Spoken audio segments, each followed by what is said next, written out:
হরে কৃষ্ণ, হরি বল।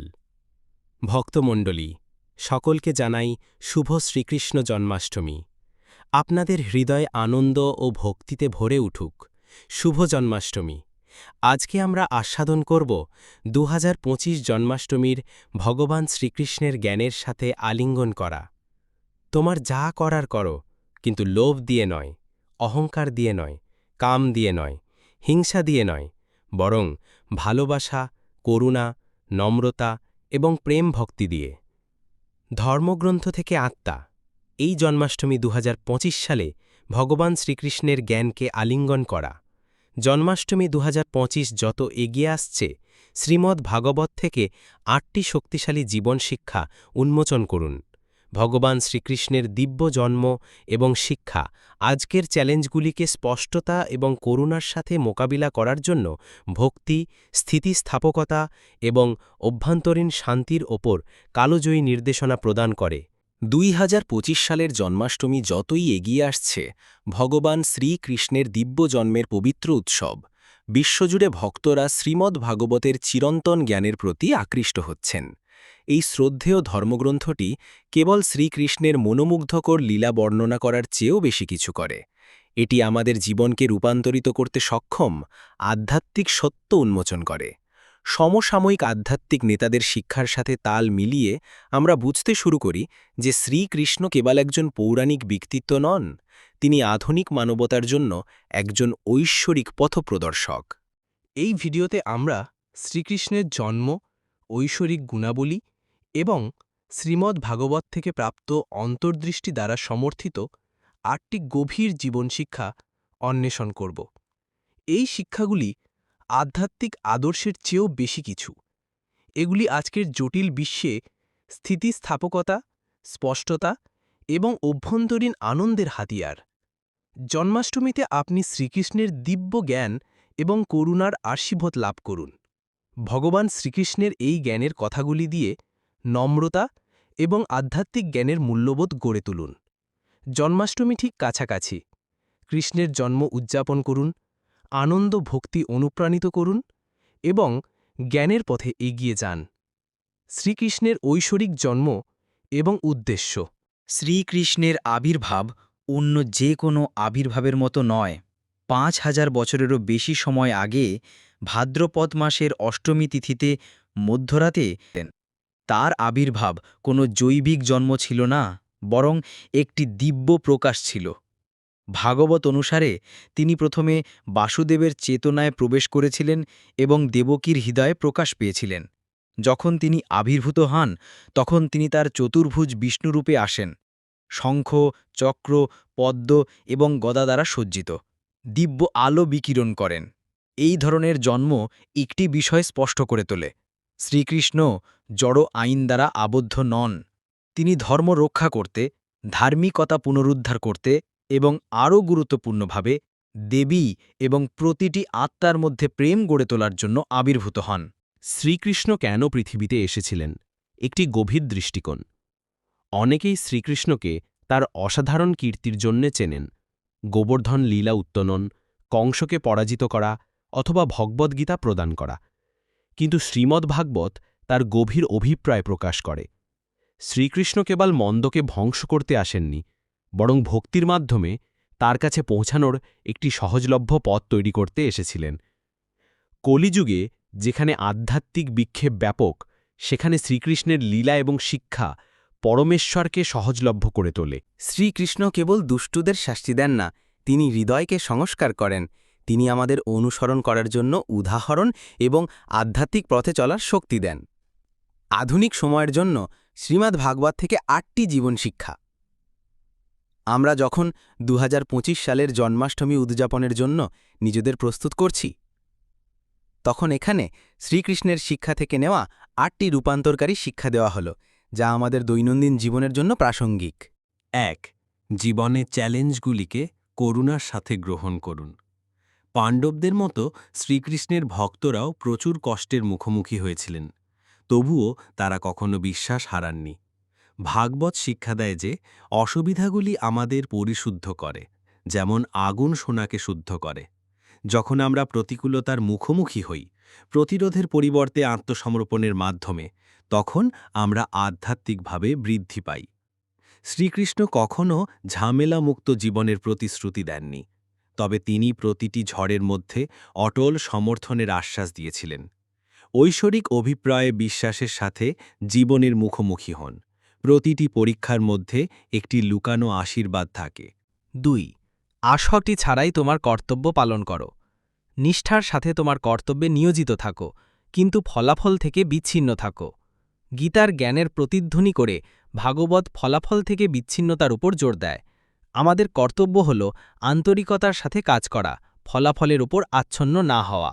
যখন আমরা ফল শ্রীকৃষ্ণের কাছে সমর্পণ করি, তখন আমরা অনিশ্চয়তার মধ্যে শান্তি অনুভব করি। এটি নিষ্ক্রিয়তা নয়, বরং ঐশ্বরিক সারিবদ্ধতা। জ্ঞানীরা সাফল্যকে আঁকড়ে ধরে থাকেন না বা ব্যর্থতাকে ভয় পান না। তারা ঈশ্বরের সেবা করেন এবং ছেড়ে দেন। 3. বৃন্দাবনের গোপীদের মতো ভালোবাসা। শ্রীকৃষ্ণের প্রতি গোপীদের, বিশেষ করে রাধারানীর, ভালোবাসা ছিল নিঃস্বার্থ এবং অপ্রেরণাদায়ক। তারা তার দেওয়া জিনিসকে নয়, বরং তার অস্তিত্বকে ভালোবাসতেন। তাঁদের বিচ্ছেদের আকাঙ্ক্ষা মিলনের আনন্দর চেয়েও গভীর ছিল। প্রকৃত ভক্তি এই নিঃস্বার্থতার প্রতিফলন ঘটায়। শ্রীকৃষ্ণের থেকে বিচ্ছেদে তাদের ভালোবাসা আরও গভীর হয়। আসুন আমরা লাভের জন্য নয়, বরং করুণার জন্য ভালোবাসি। 4. সরলতা এবং সেবার মধ্যে আনন্দ খুঁজে বের করি। নিঃস্বার্থ সেবায় আনন্দ পাওয়া যায়, যেখানে দান নিজেই তার পুরস্কার হয়ে ওঠে। শ্রীকৃষ্ণ বৃন্দাবনের গোপালদের মধ্যে বেড়ে উঠেছিলেন, গ্রামীণ জীবনের আনন্দ উদযাপন করেছিলেন। ভাগবত আমাদের মনে করিয়ে দেয়, প্রকৃত সুখ সরল জীবনযাপন এবং উচ্চ চিন্তাভাবনার মধ্যে নিহিত। শুদ্ধ হৃদয়ে করা সেবা এমনকি জাগতিক কাজকেও পূজায় পরিণত করে। রান্না, পরিষ্কার পরিচ্ছন্নতা অথবা মানসিকতা নিয়ে কাজ করার চেষ্টা করুন, এটি শ্রীকৃষ্ণের প্রতি আমার সেবা। সত্যিকারের ভালোবাসা নিঃস্বার্থ এবং নিঃস্বার্থ, কোনো প্রত্যাশা বা আশা ছাড়া। 5. আত্মসমর্পণের মাধ্যমে অহংকার ত্যাগ করুন। কংসের মতো অসুরদের পতনের মূলে ছিল অহংকার। সুদামার মতো ভক্তদের জয় নম্রতার মধ্যে নিহিত। অহংকার আমাদের দেবত্ব থেকে দূরে সরিয়ে দেয়। আত্মসমর্পণ আমাদের দুর্বল করে না, এটি অসীম শক্তিতে প্রবেশাধিকার প্রদান করে। যেমন উল্লেখ, একটি উদাহরণ হল ঘাসের একটি ফলকও বাতাসে বেঁকে যায় এবং বেঁচে থাকে। সবচেয়ে শক্ত গাছও ভেঙে যায়। ছেড়ে দিন, শ্রীকৃষ্ণকে বিশ্বাস করুন। 6. বিশ্বাসের মাধ্যমে স্থিতিস্থাপকতা বিকাশ করুন। যখন দ্রৌপদী কৌরব রাজসভায় অপমানিত হন, তখন শ্রীকৃষ্ণ কেবল তখনই তাকে রক্ষা করেন যখন তিনি সম্পূর্ণরূপে আত্মসমর্পণ করেছিলেন। যুক্তি ব্যর্থ হলে বিশ্বাস পরীক্ষা করা হয়। ভাগবত আশ্বাস দেয় যে এমনকি সামান্য ভক্তিও একজনকে বড় বিপদ থেকে রক্ষা করে। বিশ্বাস মানে কোনো প্রশ্ন না থাকা নয়, এটি জানা যে উত্তরগুলি কার কাছে আছে। 60. ক্ষণস্থায়ী আনন্দের চেয়ে চিরন্তন আনন্দ অনুসন্ধান করুন। বস্তুগত সুখ ক্ষণস্থায়ী। শ্রীকৃষ্ণের শিক্ষা আমাদের মনে করিয়ে দেয়, আত্মা চিরন্তন আনন্দ খোঁজে, যা ঐশ্বরিকতার সাথে সংযোগে পাওয়া আনন্দ। প্রতিটি জাগতিক আনন্দের একটি নির্দিষ্ট সময় থাকে, কিন্তু আধ্যাত্মিক আনন্দ যত বেশি আমরা এর সাথে জড়িত থাকি, ততই প্রসারিত হয়। অনন্তের দিকে ছুটে যান, পৃথিবী চমকে ওঠে, কিন্তু কেবল শ্রীকৃষ্ণই পূর্ণতা দেন। 8. সর্বদা শ্রীকৃষ্ণকে স্মরণ করুন। ভাগবতের চূড়ান্ত নির্দেশটি সহজ: সর্বদা শ্রীকৃষ্ণকে স্মরণ করো, তাকে কখনো ভুলে যেও না। আপনি গাড়ি চালাচ্ছেন, রান্না করছেন অথবা কাজ করছেন, তার নাম উচ্চারণ করুন, তার রূপের কথা ভাবুন, অথবা তার মন্ত্র জপ করুন। হরে কৃষ্ণ মহামন্ত্রের একটি আন্তরিক পর্ব আপনার দিনকে নতুন করে সাজাতে পারে।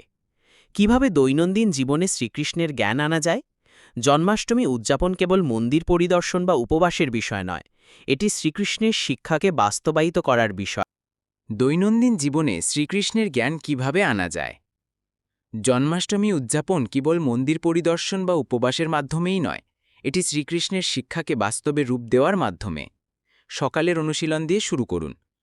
শ্রীমদ্ ভাগবতের একটি শ্লোক দিয়ে আপনার দিন শুরু করুন অথবা মহামন্ত্রের এক রাউন্ড জপ করুন।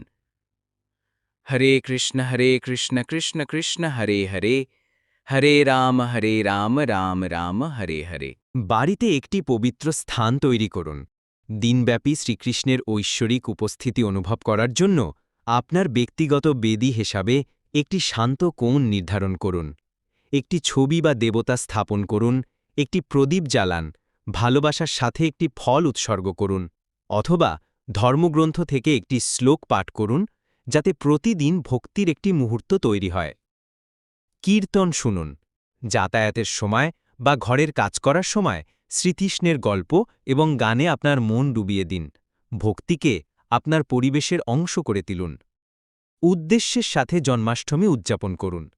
জন্মাষ্টমীকে একটি আচার হিসেবে দেখার পরিবর্তে এটিকে পুনর্জন্মের আমন্ত্রণ হিসেবে দেখুন।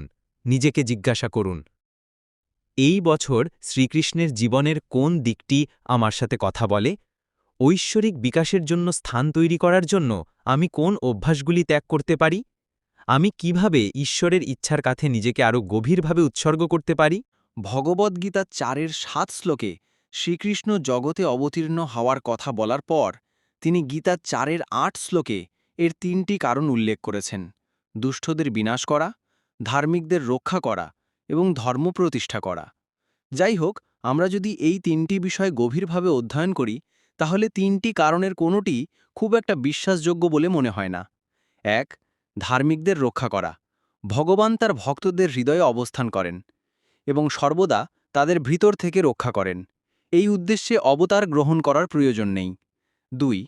দুষ্টদের বিনাশ করা। ভগবানের সর্বশক্তিমান এবং কেবল ইচ্ছা করেই দুষ্টদের হত্যা করতে পারেন। এটি সম্পন্ন করার জন্য কেন তাকে অবতার গ্রহণ করতে হবে? 3. ধর্ম প্রতিষ্ঠা করার জন্য। বেদে ধর্মের চিরন্তন বর্ণনা রয়েছে। ভগবান তার একজন সাধুর মাধ্যমে এটি পুনঃপ্রতিষ্ঠা করতে পারেন। এটি সম্পন্ন করার জন্য তাকে নিজের ব্যক্তিগত রূপে অবতীর্ণ হবার প্রয়োজন নেই। তাহলে গীতায় যে কারণগুলি আমরা বুঝব কিভাবে, এবং শ্রীকৃষ্ণ যা বলছেন তার গুরুত্ব বুঝতে আমাদের সাহায্য করেছেন। আত্মা যে সবচেয়ে বড় ধর্মে নিযুক্ত হতে পারে তা হল ঈশ্বরের প্রতি ভক্তি। ভগবান তার অবতার গ্রহণের মাধ্যমে এটিকে শক্তিশালী করেন। ভগবান যখন পৃথিবীতে অবতীর্ণ হন, তখন তিনি তার ঐশ্বরিক রূপ, নাম, গুণ, লীলা, আবাস এবং সহযোগীদের প্রকাশ করেন। এটি আত্মাদের ভক্তির জন্য একটি সহজ ভিত্তি প্রদান করে। যেহেতু মনের মনোযোগ কেন্দ্রীভূত করার এবং সংযোগ স্থাপনের জন্য একটি রূপের প্রয়োজন, তাই ঈশ্বরের নিরাকার দিক উপাসনা করা খুবই কঠিন।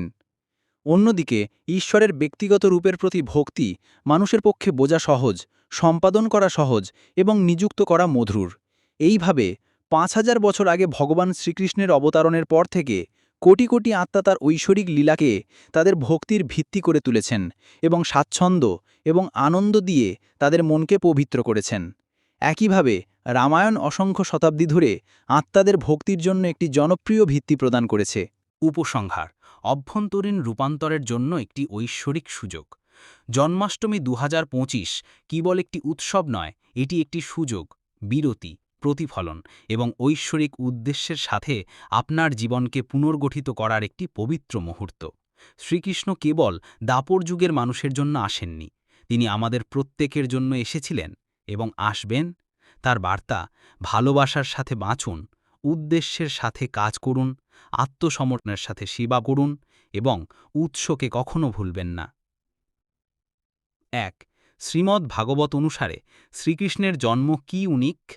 শ্রীকৃষ্ণের জন্ম কোনো সাধারণ জৈবিক ঘটনা নয়।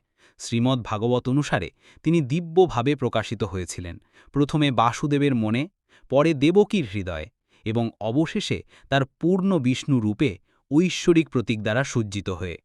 তার আবির্ভাব স্বাভাবিক মানব গর্ভাবস্থাকে অতিক্রম করে, সময় এবং জ্ঞেয় আইনের বাইরে তার অতীন্দ্রিয় প্রকৃতিকে জোর দিয়েছিল। 2. শ্রীকৃষ্ণের পৃথিবীতে অবতরণের গভীর উদ্দেশ্য কি?